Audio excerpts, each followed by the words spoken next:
સુરત અડાજણ વિસ્તારમાં લિફ્ટમાં 11 લોકો ફસાઈ જતા ફાયર વિભાગે તમામનું કર્યું રેસ્ક્યુ। સુરતમાં હોટલ લેવલ 5ની બિલ્ડિંગમાં વીજળી ગુલ થતા લિફ્ટમાં જઈ રહેલા 11 લોકો ફસાયા હતા। અડાજણ ફાયર વિભાગે તમામ લોકોને લિફ્ટમાંથી બહાર કાઢ્યા હતા। ડીજીવીસીએલમાં ફોલ્ટ સર્જાતા લોકો ફસાયા હોવાની વાત સામે હતી। કોલપાડ અને ઈચ્છાપુરમાં વીજળી ગુલ થઈ ગઈ હતી। સાથે સાથે રાંદેર, પાલ, અડાજણમાં પણ વીજળી ગુલ થતા લોકો હેરાન પરેશાન થયા હતા।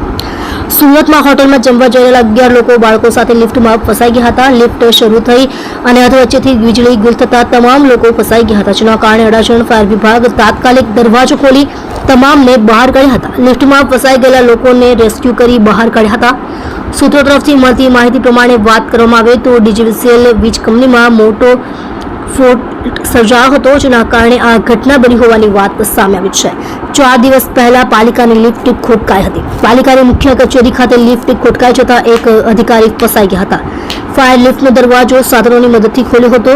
મુગલીસરાય મુખ્ય કચેરીમાં એનએફસી બિલ્ડિંગમાં બીજા અને ત્રીજા માળની વચ્ચે બુધવારે સવારે લિફ્ટ બંધ પડી ગઈ હતી, જેમાં બિલ્ડિંગમાં જ ઇન્ક્વાયરી વિભાગમાં ફરજ બજાવતા જયેશ શાહ ફસાઈ ગયા હતા। જો તમે લિફ્ટમાં ફસાઈ જાઓ તો શું કરવું?